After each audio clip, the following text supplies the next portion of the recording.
Hello friends, welcome back to mommy's love kitchen. இன்றைக்கி நம்ம பார்க்க போகிறது என்னோடய வீக்கெண்டில் ஒரு நாள் என்ன பண்ணேன் அப்படின்றது தான். நிறைய பேர் வந்து மீல் பிளானிங் கேட்டுட்ருக்கீங்க. ஸோ இந்த வீடியோவில் கொஞ்சம் மீல் பிளானிங் ப்ரெப்பிங் இருக்குது மெயினாக. அதுக்கப்புறம் ஹெல்த்தியான ரெசிபிஸ் 2-3 இருக்குது. அப்புறம் செல்ஃப் கேருக்காக ஒரு விஷயமும் பண்ணியிருக்கேன். வாங்க போய் பார்க்கலாம்.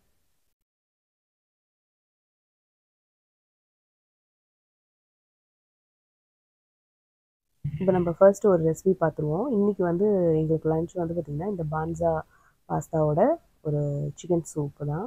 ஸோ ஃபஸ்ட்டு இந்த பான்சா பாஸ்தா வந்து நம்ம வேக வச்சுக்கலாம். நான் கரெக்டாக ஒரு 70% அளவுக்கு தான் வேக வச்சுருக்கேன். ஸோ வேக வைக்கும்போது உப்பு, அப்புறம் கொஞ்சம் ஆலிவ் ஆயில் போட்டு அதை ட்ரெயின் பண்ணி வச்சுருங்க.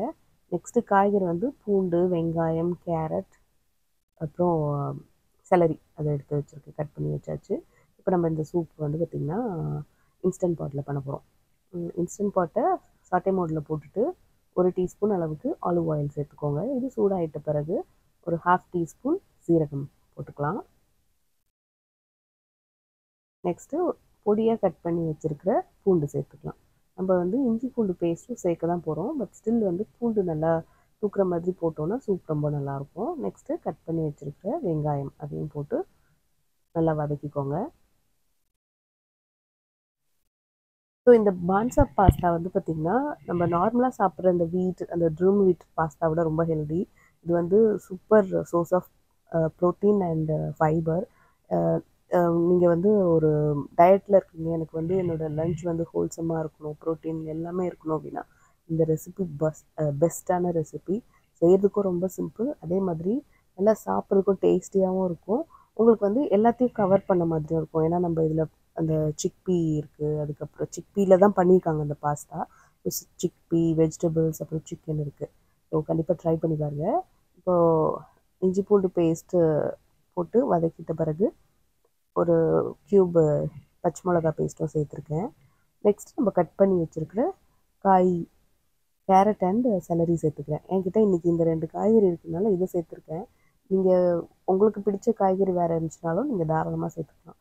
லைக் ப்ராக்லி, க்ரீன் பீஸ், அந்த மாதிரி எந்த காய்னாலுமே நீங்கள் சேர்த்துக்கலாம். இதை போட்டு லைட்டாக வதக்கிக்கோங்க. ஸோ இந்த சூப்போட டேஸ்ட் வந்து பார்த்திங்கன்னா நான் சாப்பிட்ட வரைக்கும் சப்வேயில் நினைக்கிறேன், அங்கே வந்து ஒரு பாஸ்தா, சிக்கன் பாஸ்தா சூப்புன்னு ஒன்று இருக்கும். கிட்டத்தட்ட அந்த ஃப்ளேவர் வந்துருச்சு. நம்ம எந்த ஒரு ஆர்டிஃபிஷியல் திங் எதுவுமே போடாமலே நம்மளுக்கு அந்த டேஸ்ட் வந்துடும். நெக்ஸ்ட்டு வந்து பார்த்திங்கன்னா சிக்கன் ப்ரெஸ்ட்டு சின்ன பீஸாக கட் பண்ணி அதை சேர்த்துக்கிறேன். ஸோ சூப்புக்கு எப்பவுமே முடிஞ்ச அளவுக்கு போன்லெஸ்ஸாக போடுறது நல்லது. உங்களுக்கு அப்படியே அதை ஒரு மீலாக சாப்பிட்றீங்க அப்படின்ற போது அது ஈஸியாக இருக்கும். ஸோ இதையும் போட்டு வதக்கிக்கோங்க. ஸோ சூப்பு தான் லஞ்சுக்கு அப்படின்ற போது நம்மளுக்கு வயிறு ஃபில்லாகாமல் இருக்குமா, பசி உடனே எடுத்துருமா அப்படின்னு நம்ம யோசிக்க வேண்டாம். இந்த சூப் வந்து உங்களுக்கு லஞ்சுக்கே எடுத்துக்கிற மாதிரியான ஒரு சூப்பு தான். ஏன்னா அதில் சிக்கன், அதாவது சிக்பீயோட பாஸ்தா இருக்கிறதுனால ஃபில்லிங்காக தான் இருக்கும். நெக்ஸ்ட்டு சிக்கன் கொஞ்சம் வதங்கிட்ட பிறகு ஒரு 1/4 டீஸ்பூன் மஞ்சள்தூள், அடுத்து உங்களுக்கு தேவையான அளவு உப்பு சேர்த்துக்கோங்க.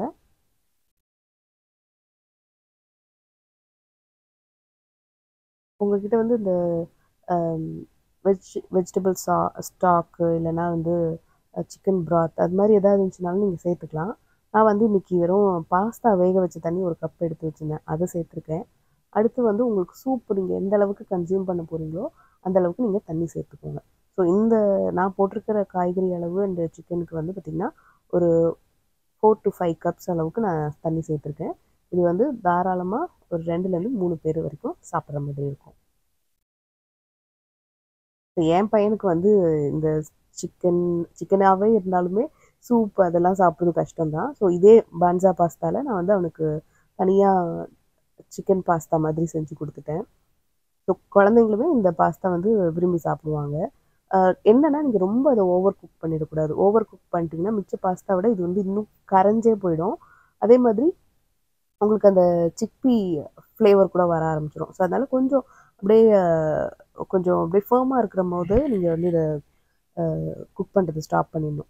ஸோ நான் இன்றைக்கி வந்து பார்த்திங்கன்னா இந்த பாஸ்தா வந்து ஏற்கனவே குக் பண்ணிவிட்டு இப்போ சேர்க்குறேன் இல்லையா, நீங்கள் வந்து இன்னும் எனக்கு இந்த பாஸ்தாவை நல்லா கடிச்சு சாப்பிட்ற மாதிரி வேணும் அப்படின்னு நினச்சிங்கன்னா நீங்கள் டைரெக்டாக பாஸ்தாவை இந்த ஸ்டேஜில் கூட சேர்த்துக்கலாம்.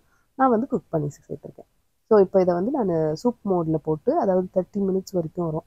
ஸோ சூப் மோடில் போட்டு ஆஃப் பண்ணியிருக்கேன். திரும்ப சாட்டே மோடில் போட்டுட்டு நம்ம இன்னும் வேண்டிய ஸ்பைசஸ்லாம் சேர்த்துக்கலாம்.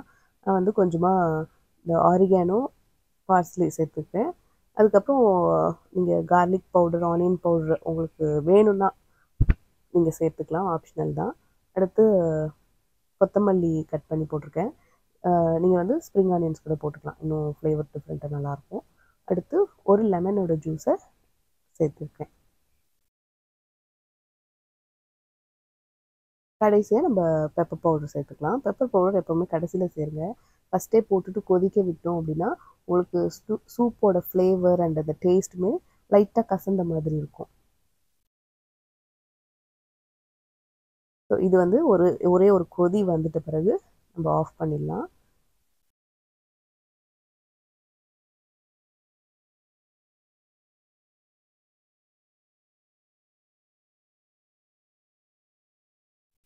இப்போ லஞ்சுக்கு வந்து சிக்கன் பாஸ்தா சூப் சூப்பராக ரெடி ஆகிடுச்சு. இதை வந்து சூடாக இருக்கும் போதே சாப்பிட்டுடுறது நல்லாயிருக்கும். உங்களுக்கு இன்னுமே கொஞ்சம் ஃபில்லிங்காக வேணும் அப்படின்னு நினச்சிங்கன்னா நீங்கள் ஏதாச்சும் ஒரு ப்ரெட்டு டோஸ்ட் பண்ணி கூட நீங்கள் சைடில் வச்சு சாப்பிட்டுக்கலாம்.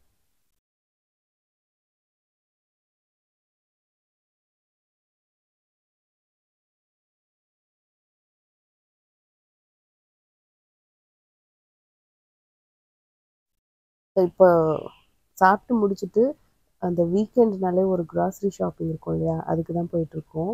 ஸோ இங்கே வந்து வெதர் பார்த்திங்கன்னா நல்ல ஒரு வெயில் அடிக்குது. அதுக்கப்புறம் அந்த வெயில் உஷ்ணம் தாங்காமல் அதுவே ஒரு மழை பெய்கிற மாதிரி தான் இருக்குது.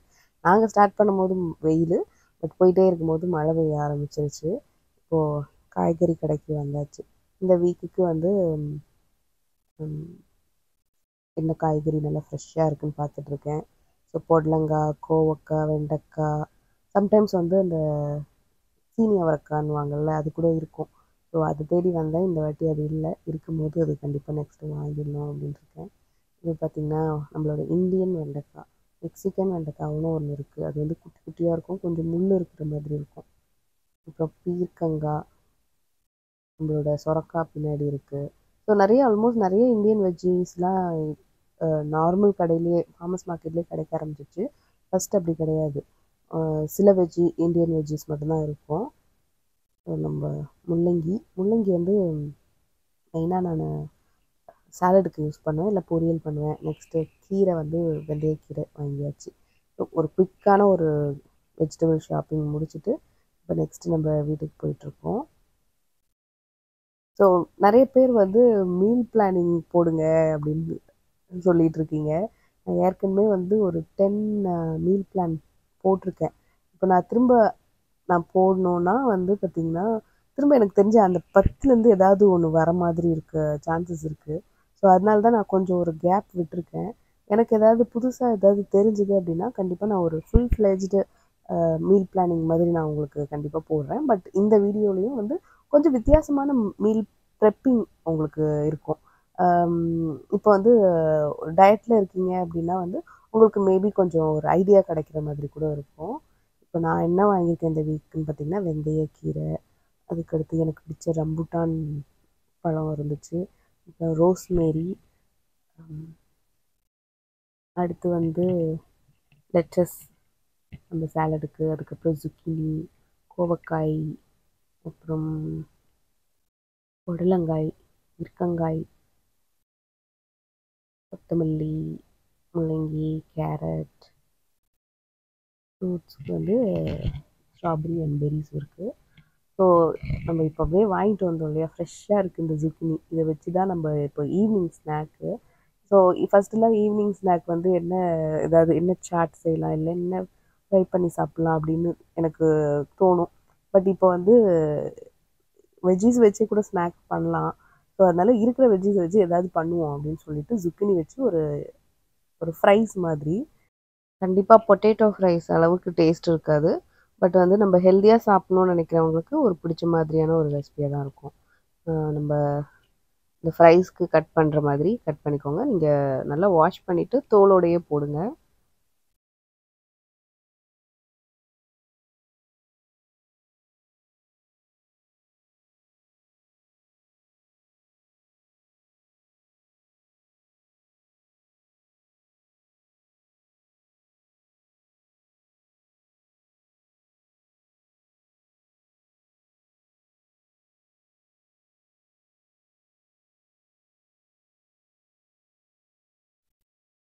இப்போது சீசனிங்க்கு வந்து ஒரு பவுலில் தேவையான அளவு உப்பு,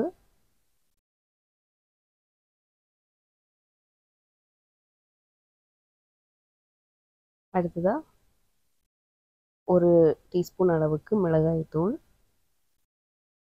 ஸோ நம்ம இன்றைக்கி சுக்கினியில் பண்ணுறோம்ல, நீங்கள் வேறு ஏதாவது வெஜிடபிளில் கூட நீங்கள் பண்ணலாம்.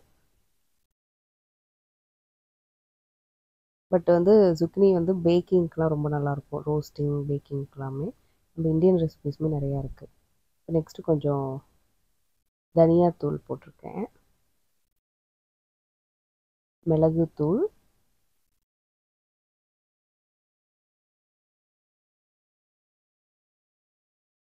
Next chilli flakes. இங்கே வந்து கொஞ்சமாக கார்லிக் பவுடர், அப்புறம் ஆனியன் பவுடர், இட்டாலியன் சீசனிங் இது எல்லாமே கூட சேர்த்துக்கலாம், உங்களோட இஷ்டம் தான். இப்போ இதெல்லாம் மிக்ஸ் பண்ணிப்போம்.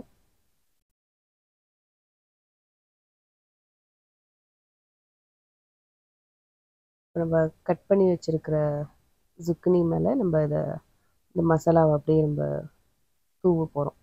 ஒரு பேக்கிங் ட்ரேயில் பார்ச்மெண்ட் பேப்பர் போட்டுக்கோங்க. இந்த சுக்கினி எல்லாமே கொஞ்சம் அப்படியே ஈவனாக ஸ்ப்ரெட் பண்ணி விட்டுட்டு மேலே நம்ம ரெடி பண்ணி வச்சுருக்கிற இந்த பவுடரை போட்டு நல்லா டாஸ் பண்ண போகிறோம். ஸோ இது ஒட்டணும் இல்லையா இந்த மசாலா இது கூட. ஸோ கொஞ்சமாக ஆயில் போட்டுக்கோங்க. ஆலிவ் ஆயில் நான் ஒரு 1/2 டீஸ்பூன் அளவுக்கு சேர்த்துருக்கேன்.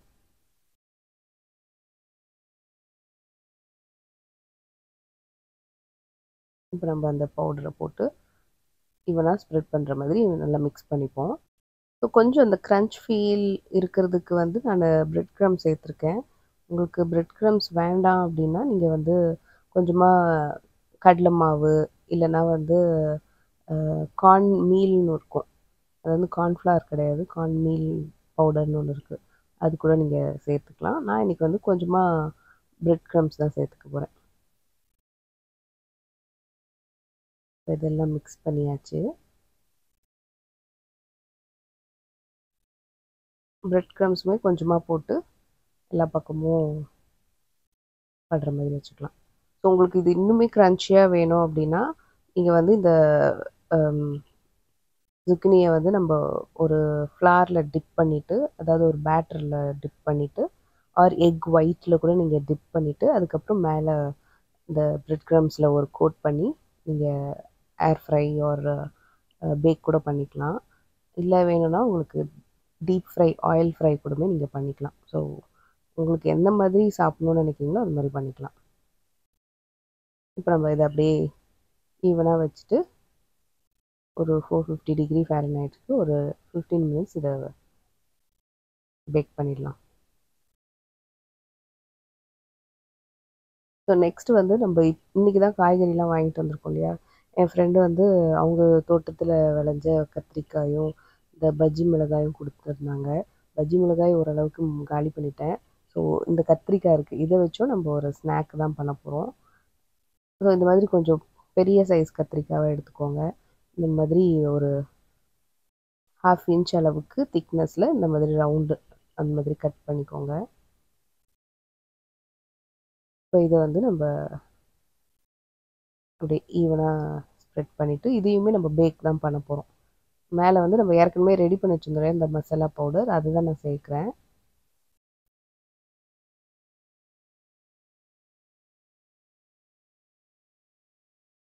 ஸோ இது வந்து நீங்கள் அப்படியே ஸ்நாக்காகவும் சாப்பிட்லாம், இல்லை ஏதாவது சாப்பாடு வச்சு பக்கத்தில் தொட்டுக்கவும் சாப்பிட்டுக்கலாம். ஸோ திருப்பி போட்டு அது மேலேயும் அந்த பவுடரை ஸ்ப்ரெட் பண்ணி விட்டுக்கோங்க.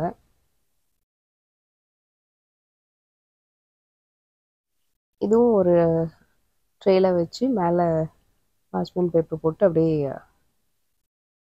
நம்ம வச்சு இதை பேக் பண்ண போகிறோம். இது வந்து கொஞ்சம் டிஃப்ரெண்ட்டாக இருக்கணும் அப்படின்றதுக்காக நான் வந்து கொஞ்சமாக கடலை மாவு இருக்கு இல்லையா, அது வந்து கொஞ்சம் உப்பு, மிளகாய்த்தூள் போட்டு மிக்ஸ் பண்ணி வச்சுருக்கேன். அதை வந்து நான் இது மேலே அப்படியே ஒரு லேயர் வரட்டும் அப்படின்ட்டு, ஒரு கத்திரிக்காய் பஜ்ஜி மாதிரி பண்ணலாம் அப்படின்ட்டு. பட் பஜ்ஜினா நம்ம வந்து டீப் ஃப்ரை தானே பண்ணுவோம், இது வந்து டீப் ஃப்ரை பண்ணாமலே நம்மளுக்கு ஓரளவுக்கு சாப்பிட்ட மாதிரி தான் இருக்கும். ஸோ அப்படியே நம்மளோட அந்த பஜ்ஜி மிக்ஸ் மாவு இருக்கு இல்லையா, அதை அப்படியே மேலே ஒரு லேயர் போட்டு அகைன் இதையும் நம்ம திருப்பி போட்டு நம்ம அது மேலேயும் ஒரு ஹாஃப் ஸ்பூன் வைக்க போகிறோம்.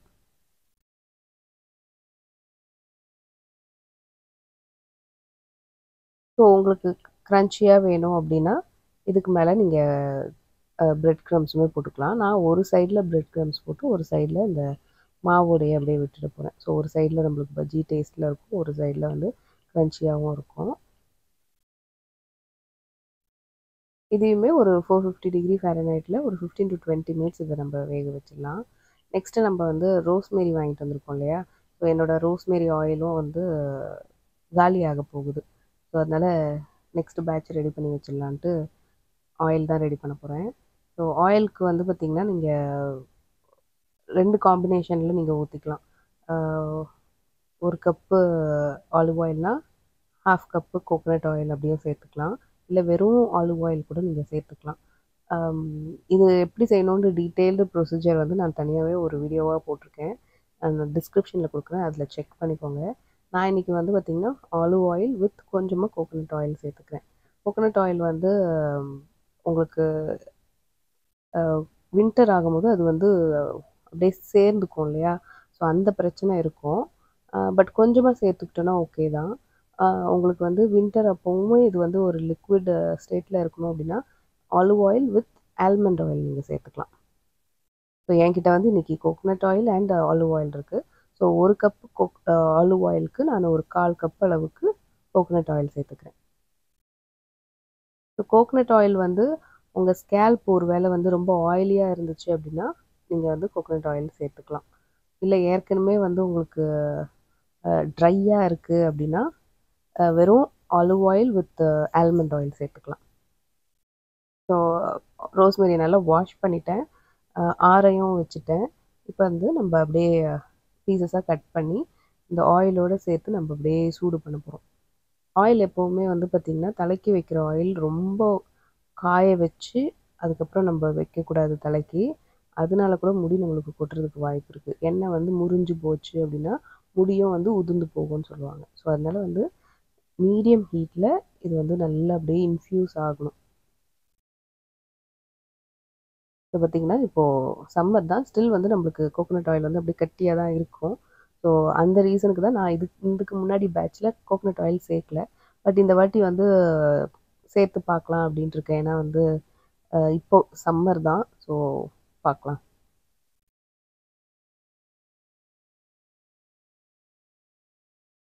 உங்களுக்கு அந்த ரோஸ்மேரி வந்து பார்த்திங்கன்னா கொஞ்சம் சூடு அந்த ஆயிலோடு சேர்ந்து சூடு ஆகும்போது ஒரு நல்ல ஒரு ஸ்மெல் வரும். அப்படியே நல்லா காமிங்காக சூதிங்காக அந்த மாதிரி இருக்கும். ஸோ அது போட்டதும் பார்த்திங்கன்னா உங்களுக்கு அப்படியே இந்த மாதிரி பொங்கி வரும்.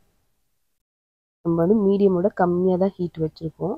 இந்த மாதிரி பொங்கி வந்துட்டு கொஞ்சம் அப்படியே செட்டில் டவுன் ஆகும். நம்ம போட்டிருக்க அந்த ரோஸ்மேரியோட கலர் கூட அப்படியே இந்த க்ரீன்லேருந்து அப்படியே ஒரு மாதிரி டார்க் கலரில் மாறும். ஸோ அது வரைக்கும் இது வந்து ஒரு 20 to 25 மினிட்ஸ் ஆச்சும் ஆகும் இந்த ப்ரொசீஜர் உங்களுக்கு.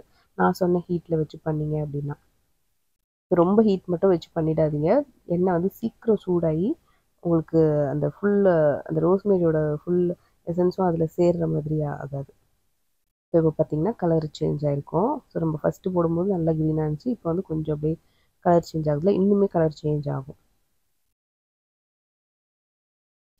ரோஸ்மேரி ஆயில் வந்து பார்த்திங்கன்னா இப்போ ரீசெண்டாகவே நிறைய பேருக்கு தெரிய வந்திருக்கும். இது வந்து ஹேர் க்ரோத்தை வந்து நல்லா பூஸ்ட் பண்ணும். அதே மாதிரி வந்து பார்த்திங்கன்னா உங்களுக்கு நல்ல ஒரு ஸ்மெல் இருக்கும். ஈவன் நீங்கள் வந்து பாய்ஸுக்கு இல்லை ஜென்ஸ் கூடமே போட்டுக்கலாம். உங்களுக்கு ஒரு பயங்கர ஸ்ட்ராங் ஃப்ளேவர் இல்லாமல் அப்படி மைல்டாக இருக்கும். நல்லதும் கூட தான் அது. நெக்ஸ்ட்டு நான் வந்து ரோஸ்மேரி டானிக்குமே ரெடி பண்ணுறேன். ஏன்னா என்கிட்ட 2 பஞ்ச் ரோஸ்மேரி இருக்குது. ஸோ இதுக்கு வந்து பார்த்திங்கன்னா ஒரு 2 கப் அளவுக்கு தண்ணி, அதுக்கப்புறம் நல்லா வாஷ் பண்ணி கட் பண்ணி வச்சுருக்கிற ரோஸ்மேரியும் நான் சேர்த்துக்கிறேன்.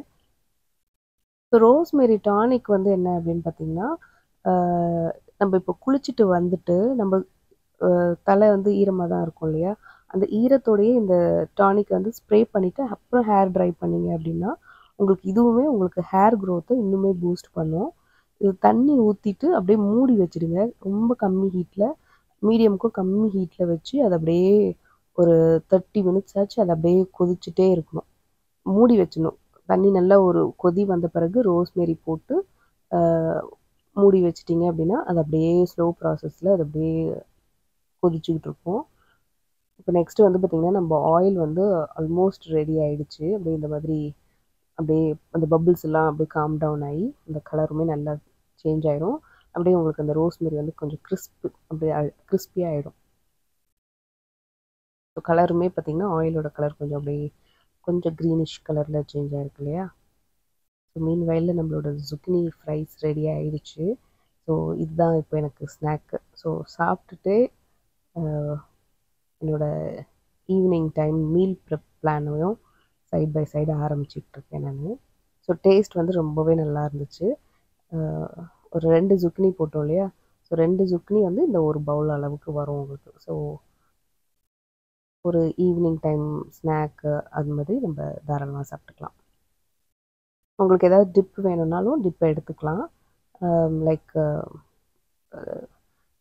மாயோ இல்லைன்னா தஹினி சாஸ் எதுனாலும் எடுத்துக்கலாம். எது வந்து ஹெல்த்தியாக உங்களுக்கு தோணுதோ அதை எடுத்துக்கோங்க. அப்படியே நான் வாசனை பிடிச்சிட்ருக்கேன் நான். நல்ல ஒரு வாசனை. அடுத்து நம்மளோட ரோஸ்மேரி டானிக்குமே ரெடி ஆயிடுச்சு. ஸோ டானிக்கில் என்ன பிரச்சனை அப்படின்னா அது வந்து உங்களுக்கு ரொம்ப நாள் ஸ்டோர் பண்ண முடியாது. ஒரு 1 மந்த் அவ்வளோதான் வச்சு, அதுவே வந்து ஃப்ரிட்ஜில் வச்சு யூஸ் பண்ணால் தான் 1 மந்த் வரைக்கும் யூஸ் பண்ணலாம். ஸோ அதனால் நான் அது கொஞ்சம் குவான்டிட்டியில் தான் பண்ணியிருக்கேன். ஆயில் வந்து நம்ம வச்சு கூட யூஸ் பண்ணிக்கலாம். ஆல்மோஸ்ட் லைக் மோர் தென் 6 மந்த்ஸ் வரைக்குமே எனக்குலாம் வந்திருக்கு. ஸோ அதனால் அது ஆல்மோஸ்ட் ரெடி ஆகிடுச்சு. நல்லா ஆறட்டும்னு வச்சுருக்கேன். நெக்ஸ்ட் வந்து வரப்போகிற வீக்குக்கு வந்து சாலட் ஜார்ஸ் ரெடி பண்ணிகிட்ருக்கேன். இது வந்து கொஞ்சம் ஒரு டைம் கன்சூமிங் ப்ராசஸ் தான். பட் ஆனாலும் ஹெல்த்தியாக சாப்பிட்ணும் அப்படின்றபோது கொஞ்சம் நம்ம ப்ரிப் பண்ணி வச்சுக்கிறது ரொம்ப ஈஸி. அதாவது எடுத்து சாப்பிட்ற நேரம் ரொம்ப ஈஸியாக இருக்கும். நான் மோஸ்ட்லி வந்து சாலடுக்கு வந்து முள்ளங்கி, கேரட், அதுக்கப்புறம் cucumber, bell peppers, avocado, lettuce, அப்புறம் வெங்காயம், தக்காளி இந்த மாதிரி காய்கறி தான் நான் சேர்த்துருக்கேன். ஸோ இதெல்லாம் அப்படியே நம்ம ஒரு பாயிலெலாம் கூட பண்ண தேவையில்லை. அப்படியே சாப்பிட்டுக்கலாம். ஸோ 4 ஜார் இருக்கு இல்லையா. ஸோ அது வந்து நானும் என் ஹஸ்பண்டும் ஷேர் பண்ணி சாப்பிட்ற மாதிரி இருக்கும். மோஸ்ட் ஆஃப் த டைம் வந்து பிரேக்ஃபாஸ்ட் இல்லை இந்த பிரஞ்ச் டைமுக்கு அந்த டைமுக்கு சாப்பிட்ற மாதிரி இருக்கும். இப்போ வந்து அவகேடோ வந்து பார்த்திங்கன்னா ஒரு நாளைக்கு ஒரு ஆள் வந்து ஹாஃப் அவகேடோ சாப்பிட்லாம். அது ஹெல்தி. நம்ம ஹாஃப்க்கு மேலே சாப்பிட்றோம் அப்படின்னா அது நம்மளுக்கு வெயிட் போட ஆரம்பிக்கும். ஸோ அதனால் அதை பார்த்து சாப்பிட்டுக்கலாம். ஸோ இந்த சாலட் ஜார்ஸ் வந்து பார்த்திங்கன்னா இந்த மாதிரி நம்ம ப்ரெப் பண்ணி வைக்கிறோம் இல்லையா. இது வந்து கண்டிப்பாக 2 டேஸ் வரைக்குமே நல்லாயிருக்கும். அதுக்கு மேலே நான் இது வரைக்கும் வச்சது கிடையாது. மேபி நான் வச்சேன்னா நான் உங்களுக்கு அதோட அப்டேட்டை நான் சொல்கிறேன் நான்.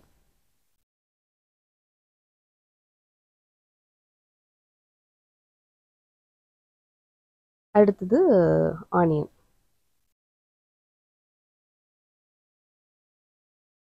ஸோ இந்த சாலடுக்கு வந்து பார்த்திங்கன்னா நம்ம ட்ரெஸ்ஸிங் வந்து ஒரு நாளைக்கு ஒரு மாதிரி மாற்றிப்போம். லைக் ஒரு நாளைக்கு வந்து வெறும் Lime juice, salt and pepper, இல்லை இன்னொரு நாளைக்கு வந்து பார்த்திங்கன்னா க்ரீன் சட்னி வச்சுருக்கேன். க்ரீன் சட்னி, சால்ட் பெப்பர், அதுக்கப்புறம் ஒரு நாளைக்கு யோகர்ட் அண்டு சால்ட் அந்த மாதிரிலாம் கூட இருக்கும். ஸோ நம்மளுக்கு அந்த மொமெண்ட்டுக்கு என்ன சாப்பிட்ணும், எந்த ஃப்ளேவர் சாப்பிட்ணுன்னு தோணுதோ அந்த மாதிரி நம்ம எடுத்துக்கலாம். ஸோ நெக்ஸ்ட் தக்காளி, குடமிளகா, அப்புறம் லெட்டஸ் போட்டிருக்கேன். ஸோ இப்படி வந்து நம்ம ஜாரில் நம்ம ஸ்டோர் பண்ணும்போது ஒரு பெரிய அட்வான்டேஜ் என்னென்னா எந்த பொருளுமே இந்த மாதிரி கண்ணாடி பாட்டில் ஃபார்மில் நம்ம ஸ்டோர் பண்ணும்போது அதோட லைஃப் வந்து ஜாஸ்தி. ஸோ உங்களுக்கு டக்குன்னு கெட்டு போகாது, ஃப்ரெஷ்ஷாகவும் இருக்கும், அதோட தன்மையுமே மாறாது. ஸோ இப்போ வந்து ஒரு 4 பாட்டில் ரெடி ஆகிடுச்சு இல்லையா. ஸோ மார்னிங் டைமில் குயிக்காக இதை மட்டும் எடுத்து கிராப் பண்ணி சாப்பிட்டுக்க வேண்டியதான். ஸோ இதுக்கு வந்து ப்ரோட்டீன் சேர்க்கணும் இல்லையா. அதுக்கு வந்து நான் ஓவர் நைட் ஊற வச்ச இந்த வேர்க்கடலை, அப்புறம் ஒயிட் சன்னா அதை வேக வச்சுருக்கேன். நெக்ஸ்ட்டு வந்து ஒரு 2 பாயில்டு எக்கு. ஸோ இது வந்து இம்மிடியட்டாக நான் அடுத்த நாளைக்கு காலையில் பிரேக்ஃபாஸ்ட்டுக்கு. அப்புறம் நம்ம சூப் ரெடி வச்சுருந்தோம்ல அது கூட ரெடி ஆகிடுச்சு. இப்போ நெக்ஸ்ட்டு நம்ம ஆயில் நான் அப்பப்போ செக் பண்ணிக்கிறேன். ஸோ நெக்ஸ்ட்டு வந்து பார்த்திங்கன்னா நம்மளோட ஃப்ரூட்ஸ் எல்லாமே வாஷ் பண்ணி அதையும் ப்ரெப் பண்ணி வச்சாச்சு. நான் சொன்ன மாதிரி பாட்டிலில் வைக்கும்போது அதோடய லைஃப் வந்து ஜாஸ்தி. இது நான் ஏற்கனவே பழகுனதுனால சொல்கிறேன் நான். ஸோ ஒர்க் அவுட் ஆகும். அப்புறம் இந்த பாக்ஸில் வாட்டர்மெலன் இருக்குது. ஸோ இந்த வீக்குக்கு வேண்டிய ஃப்ரூட்ஸுமே ஓரளவுக்கு ரெடி பண்ணியாச்சு. நம்ம அந்த எக் பிளான்ட் வச்சு ஒரு டிஷ் ரெடி பண்ணியிருந்தோம் இல்லையா? ஸோ அதுவுமே வந்து பார்த்திங்கன்னா ஒரு பக்கம் வந்து பஜ்ஜி மாதிரி, ஒரு பக்கம் வந்து அப்படியே ஒரு ரோஸ்டட் எக் பிளான்ட் மாதிரி இருக்கும். ஸோ சாப்பிட்டு பார்த்தேன், இதுவுமே நல்லா இருந்துச்சு. பட் இப்போ எனக்கு சாப்பிட்றதுக்கு யாருக்கும் வயிற்றில் இடம் இல்லை. ஸோ அதனால் நாங்கள் இதை ஸ்டோர் பண்ணிவிட்டு அடுத்த நாளைக்கு லஞ்சுக்கோ இல்லை ஸ்நாக் டைமில் கூட சாப்பிட்டுக்கலான்னு எடுத்து வச்சுருக்கேன். ஸோ அந்த மிளகாய் வந்து பார்த்திங்கன்னா அதுவுமே நல்லா வந்துருந்துச்சு. கிறிஸ்பியாகவே இருந்துச்சு இது. ஸோ ஜுக்கினியை விட இது நல்லாவே கிறிஸ்பியாக இருந்துச்சு.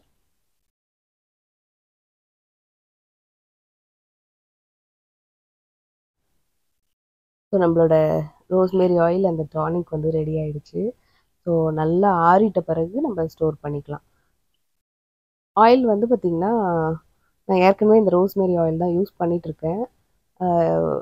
அந்த ஆயில் பாட்டிலில் வந்து கரெக்டாக பத்துற மாதிரி ஒரு ஃபில்லர் இருக்கும் இல்லையா? அந்த மருந்துக்கெலாம் ஊற்றுற அந்த ஃபில்லர், அந்த மாதிரி நீங்கள் யூஸ் பண்ணிக்கிட்டிங்கன்னா உங்களுக்கு அப்ளை பண்ணுறது ரொம்ப ஈஸியாக இருக்கும்.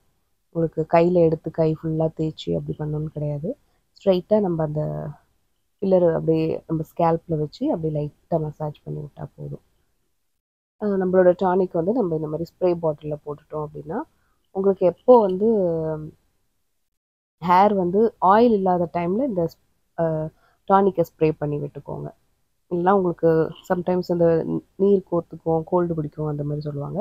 ஸோ நல்லா ட்ரையாக உங்கள் ஹேர் வந்து நல்லா வாஷ் பண்ணி ட்ரையாக இருக்க டைமில் இந்த டானிக்கை நீங்கள் ஸ்ப்ரே பண்ணிவிட்டு அப்படியே நீங்கள் விட்டுடலாம். இதனால உங்களுக்கு வந்து ஒரு ஆயிலி ஸ்கேல்ப்லாம் இருக்காது. அதே மாதிரி இந்த டானிக்கை வந்து நீங்கள் ஃப்ரிட்ஜில் வச்சு யூஸ் பண்ணுங்கள். ஸோ கண்டிப்பாக ஒரு 1 மந்த் வரைக்கும் உங்களுக்கு சூப்பராக இருக்கும். குளிக்கிறதுக்கு முன்னாடி அந்த ஆயிலில் தடவிட்டு ஒரு ஹாட்டான டவலை ரேப் பண்ணி வச்சுட்டு அப்புறம் குளிச்சுடுங்க. குளிச்சிட்ட பிறகு இந்த டானிக்கை அப்படியே ஸ்ப்ரே பண்ணிவிட்டு ஹேரை ட்ரை பண்ணிக்கோங்க.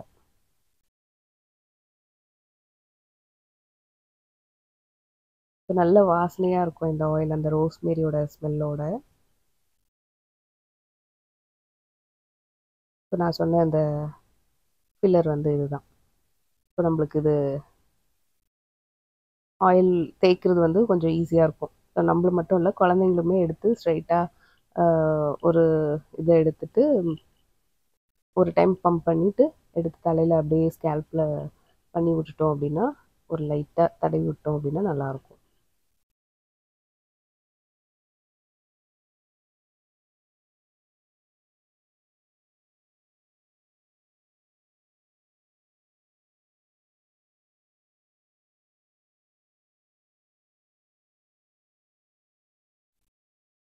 நம்மளோட rosemary oil and tonic ready ஆயாச்சு.